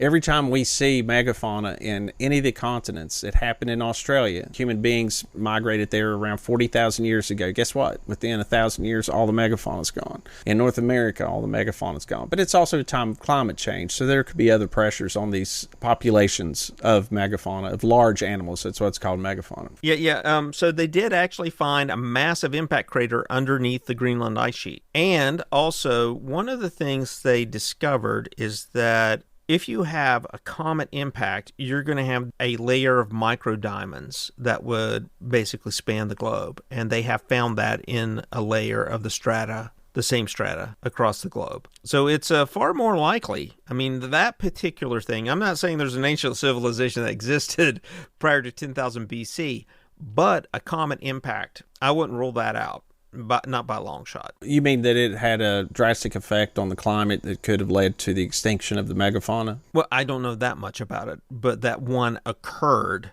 is probably very likely based on some of the science that we're seeing now coming out of, the fact that we have the Greenland ice sheet at least melt away enough to where you can do LiDAR or whatever it is they're doing to see that there is indeed in Greenland an impact crater of significant size that would indicate, and these microdiamond in the strata that would indicate, yeah, you did indeed have around that time, around that Younger Dryas, 12,000 BC or whatever it was, period. Yeah, so I mean, Graham, you can't rule the guy out. You got to give him a little bit of kudos when things come out. You can't rule out everything. I for one don't believe in anything beyond 10,000 because I haven't seen any evidence of it unless you have something for me, my friend. Do you have anything prior to 10,000 BC? Well, what I'm trying to say is that theory is not his theory. That's a scientific theory proposed by some other people that he is pointing to that. Right. He grabs this theory in this book called Magicians of the Gods, says that this prehistoric civilization was destroyed by the comet's impact, also the end of the Ice Age with all the floods. That's where the flood stories come from, like Gilgamesh, so on and so forth. And almost every ancient civilization has some flood story, right? We know that. 1995 on Amazon.com. He ties Göbekli Tepe and the Great Sphinx, the pyramids of Giza, ties all of these things, all of these monuments by ancient civilizations, looks at their similarities and says that this civilization was dispersed by these global catastrophes and that they somehow led to the construction of all these things. But there's zero evidence that this exists unless you consider Göbekli Tepe one of their something that did exist, let's say, but that these people all dispersed around the planet. But there's nothing that exists. There's nothing that exists of this previous civilization. And it goes back, like the same with Robert Schoch. His idea is, this is in an interview that he gave for this website promoting one of his books. He calls it the Proto-Sphinx. And its associated temples, nor the Göbekli Tepe represent the beginnings of civilization. Rather, they are the pinnacle of a previous cycle of civilization before it was decimated by a natural catastrophe. The origins of civilization must go back much further than 12,000 years ago, but we do not know how far back. Were there several cycles of civilization, with earlier civilizations taking various forms prior to the one at the very end of the last ice age? Was civilization born several times only to be snuffed out? Earth is subjected to numerous external influences, including changes in the overall electromagnetic background, variances in the flux of cosmic rays, solar outbursts, gamma ray bursts, and many other types of factors. How such factors have influenced and developed life on the planet and the mental abilities and thus cultural attributes of humans remain open to question. He believes that the early cycle of civilization was dealt a setback based on various lines of evidence, including isotope studies of ice cores and sediment cores, geological and archaeological data. He said major solar outbursts and eruptions, the likes of which have not been experienced on Earth in modern times, were instigating factors. Electrical plasma discharges from the sun driven to the surface of our planet would have caused widespread incineration where they touched down, as well as wildfires. Solar outbursts not only warmed the planet, hitting glaciers, oceans, lakes through melting and instantaneous evaporation, they would have placed vast amounts of moisture into the atmosphere that subsequently came down as torrential rains. These rains, combining with rising sea levels, caused widespread flooding across the globe. The release of pressures of the Earth's crust caused by the melting glaciers resulted in cascading effect of earthquakes and active volcanoes. There is also evidence that solar activity can directly influence and modulate earthquake activity. So basically The Day After Tomorrow, directed by Michael Bay on crack. Yeah, so he believes that pockets of humanity survived, and they were the ones that had the knowledge of how to build some of these things, and they mixed with other, I guess, just regular hunter-gatherers and created the newer civilizations. Is that belief? We could keep on going on, and we could find other people with other theories, but what I want to kind of wrap this up with is there's a saying that was originated in the 19th century, and it's called God of the Gaps. And what that means is whenever scientific knowledge was being tested, let's say the theory of gravity or something like that, if there was something, if you were working on a theory of anything, but you couldn't figure out one part of it, you would say, well, that's because it was God. Right, you attribute what you don't know to God until science catches up and shrinks God, simply because you can now explain the things that you attributed to God before to a scientific methodology or theory, or that you could test and prove. Right. It's a stopgap for incompleteness of our knowledge. Now, of course, nobody does that now, except for the ancient astronaut guys, or the ancient civilization guys. Only it's not a God of the gaps. It is a gods of the gaps. I don't know. Or aliens of the gaps. Aliens of the gaps. I mean, in other words, because we have holes in our archaeological records and we have things, you're trying to correlate. It's sort of like, okay, we know A is true and we know B is true, but here's this thing here called C that doesn't connect. Why is that? Well, if you say C is true and it doesn't correlate with the A and B, that means that my theory exists because it doesn't fit into your worldview right now. And that must mean that all of these other things that I imagine happened are true. Now, they're fun to think about, and I enjoy watching Ancient Aliens as anyone. But the truth is that, man, unless something really changes, I just don't think there was some Ice Age or pre-Ice Age civilization. I just don't. I don't think there's a shred of evidence for it. I don't think aliens built the pyramids. I think that it was human beings that were just as intelligent as we are. They may have not had the same type of knowledge, but they done amazing things because their entire civilization was focused on those few tasks as a civilization to achieve. Are you ready for me to blow your mind? Blow my mind. I do, but I will say this before I go, before you snap off your podcast and go on to Ancient Aliens or something else, listeners. I do have some mysteries I'm going to bring up. I do have one in particular that I'm going to bring up. I have two.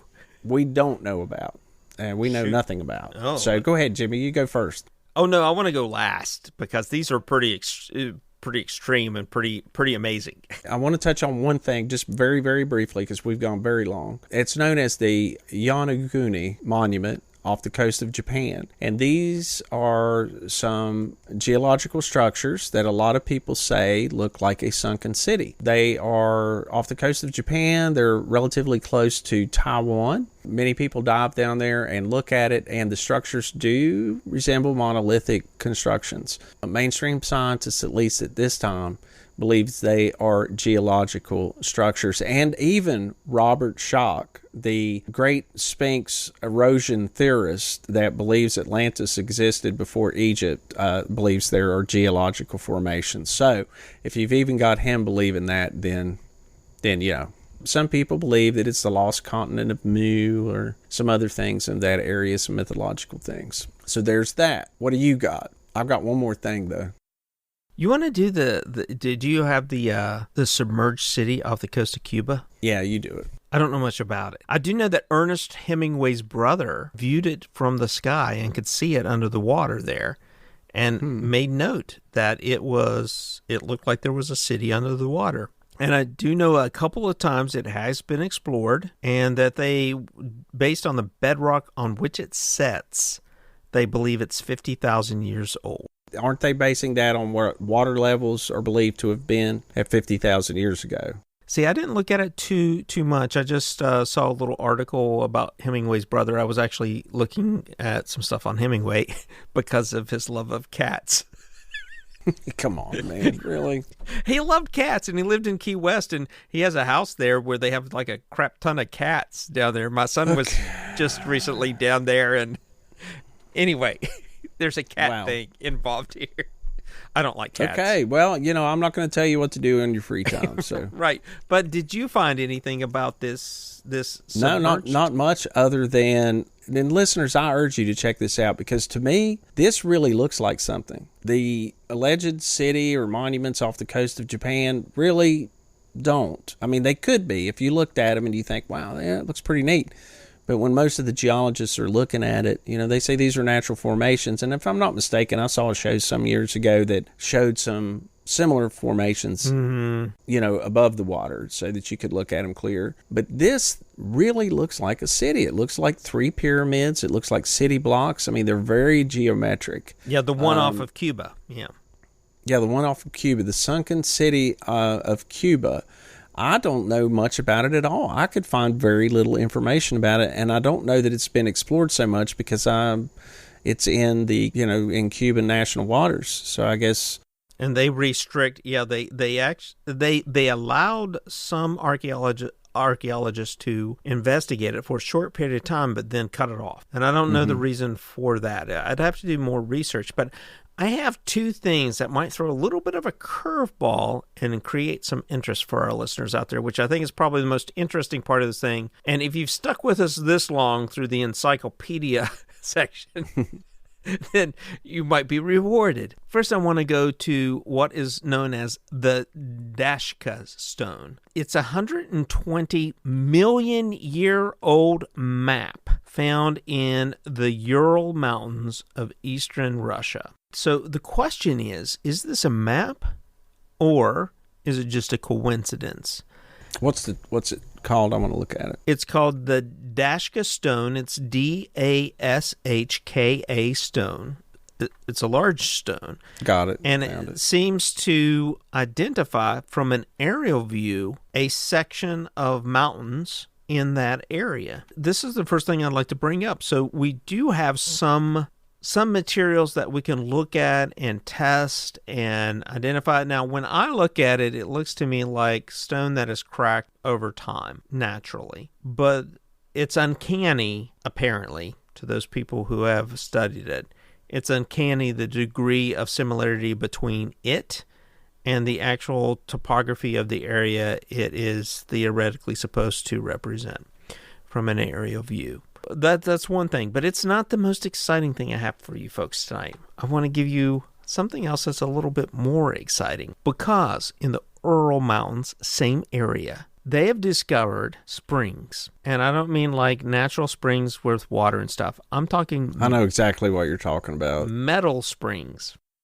Yeah, but the Ural Mountains have been used as a junkyard by the Soviets for like decades, man. Before the fall of the Soviet Union, that's no mystery there. Right. So they took these springs and they, the Russians so it starts in the early 90s. And they take these springs and they say, hey, we found these springs in this layer of sediment of this river that indicates they're 300,000 years old. Yeah. Okay. But then there's an ancient civilization that predates human beings, so right, and knows, they're made out of copper, tungsten, and molybdenum. And some of them are really, really small. So what you're talking about is an industrial civilization that existed even before human beings did, that there was some other civilization. Or maybe it was an ancient alien base that, they set up a factory making springs. But all they make is springs. They had a spring factory on Earth, but then, the trade route shifted and they had to close down. They only had a bunch of strikes exactly and had to shut it down. They only find springs. I know, I've seen it. And it's broken springs as well. I mean, when we say springs, we're talking about like your coil springs on your car. I mean, they're springs. Some are tiny, some are big.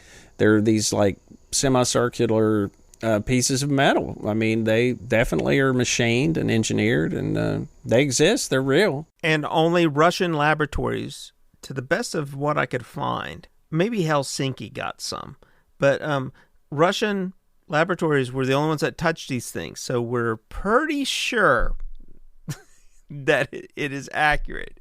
We have 300,000-year-old springs because the Russians are awesome. Well, you've heard some of the stories that's come out of Russia. I mean, we had the miniature UFO that was unearthed that looked like it was made of stone, but it wasn't. It was made at a spring factory. Nano robotics or something. It's made in a spring factory in the Ural Mountains.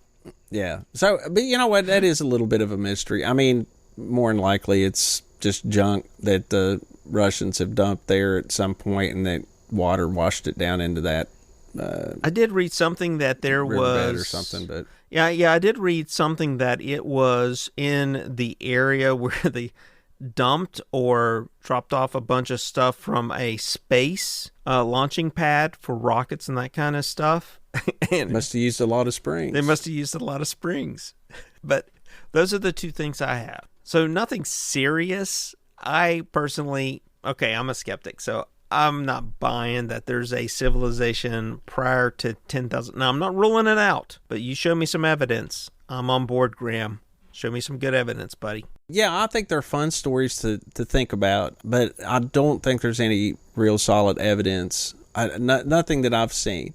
I think they're fun to imagine and to think about what it could have been like. And really, I've often thought, if you think about life on Earth, think about this, like complex life on Earth. Now, life's existed on Earth for billions of years, in microscopic Earth. Higher life forms, complex life, has existed for about 600 million years. And in all that time, that was primitive, I get that. But by the time you get to the dinosaurs, they were advanced. We have practically the same insects that we had then as we do now. They were different because things evolved. But, dinosaurs were complex animals, and we had, after the reign of the dinosaurs, we had 60 plus million years of other mammals, higher life forms. And of course, when we look at any chart of evolution, and it's because I think it was a British idea, survival of the fittest and all that, they always look at human beings as being the pinnacle of evolution, as if life is striving to become an intelligent tool-using animal, right? That's your goal. All the animals, all life on Earth, this is your goal. That's the pinnacle, to become an intelligent tool-using being and civilization. But life got along really well and just fine without human beings around for a very, very long time. I mean, we've just emerged in the recent geological past of the planet Earth. But what if during the dinosaur age? I've thought about this. I mean, I've thought about this. Look at velociraptors. Look at most of the hunting type dinosaurs. The T-Rex. Right? They walked on two legs. T-Rex. And they had Yeah, I mean, T-Rex had these little hands. He had little hands. He just had those little tiny hands. He had little tiny hands, but he could have picked up stuff. He could have used tools. He could have been drawing on the cave walls. Maybe some of those cave wall drawings are T-Rex drawings. Well, those aren't, because they wouldn't fit. But in the cave itself. Well, maybe he lifted the cave wall up with these little hands. All right, but I'm serious here. I'm serious. But I mean, think about especially the smaller ones like velociraptors. They did have their claws or their hands free. And anthropologists and archaeologists truly believe that is one thing that set us apart from other animals is once we walked upright, our hands were free to carry things and to do other things with our hands other than being able to move. So once we were able to do that, to bring things with us, to carry our young or what have you, we developed tools and we brought them with us, right? Like spears and things to help us out, to project power. I mean, I don't think it's beyond the idea of comprehension that what if there was some kind of Paleolithic ancient civilization 200 million years ago? Of dinosaurs, of velociraptors that sat around and they would play cards and they would drink beer and that's maybe. I don't know, because those fossils are so rare and so difficult to find that it may be difficult to find any kind of traces of civilization if they did exist. But I don't necessarily believe that. But I think now that's something I think it's fun to think about, a big what if. I mean, you're leaving open the possibility here of us in the geological fossil record seeing a painting, for example, of a bunch of velociraptors sitting around playing poker. Right. Playing poker, just like the old dogs playing poker. Exactly. So, but velociraptor. I don't know. Just throwing it out there as a major what if. I will leave that open. I am a skeptic, but I'm an open-minded one. So yeah. So listeners, this is something that I've been thinking about for a long time. Jimmy and I have talked about it for a long time, and it's something that, because of the popularity, a lot of these ideas and theories, although very fun to look at, they leave out a lot of very important data whenever it comes time to really put their theories to the test. And I just personally find it highly unlikely that a higher civilization that was equal to, say, the Egyptians or the Sumerians existed 10,000 years ago. There's just no evidence for it. Something would have existed. Something would have survived. And granted, I know the sea levels were much lower. I mean, the sea levels were much lower then, so yes, there are plenty of submerged cultural sites. There are plenty of sites where we've seen human habitation that are now underwater. There's some interesting ruins and things out there. But, again, no Ice Age civilization. Yet. Not yet. But anyway, I think that's pretty much all I've got. I mean, I think I've talked enough on this thing. So if we still have any listeners left, I hope you enjoyed this. If you have any comments or any ideas, just reach out to us at firstcontact@cosmicsponge.com. Jimmy, have you got anything else for us tonight? Yeah, if you really enjoyed this episode tonight, I have a set of encyclopedias I'd like to sell you. They're from 1926, but they're still fun to read. Yeah, you're still using those, are you? I am indeed. To do your research. Yeah. Well, I don't want to go forward. I like to be stuck in the past, particularly for episodes like this. Yeah, it helps, for sure. It does. I read it, man. It's true. The population of New York City is like, 100,000 people. Exactly. Must be true. I get an A on that report.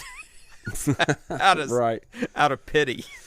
All right, so I think we're going to wrap this one up, and this was probably our longest episode yet. Hope you enjoyed it. Maybe you learned a little something. If you would, do us a big favor. If you like the show, just rate and review wherever you listen. It helps other people find the show. If you have a story to tell, reach out to us at firstcontact@cosmicsponge.com, and check out our Facebook and our Instagram. Jimmy puts funny Instagrams up just about every day, and on our Facebook page, Jimmy and I post a lot of UFO news stories. So if you want to see a new UFO or Bigfoot, our other wonder of the world story, just subscribe to our we have a Facebook group called Cosmic Sponge. What? Cosmic Sponge. What is the group? Theorists. Is it Theorists? Cosmic Sponge Theorists. That's right. Yeah, we're still working on setting that thing up.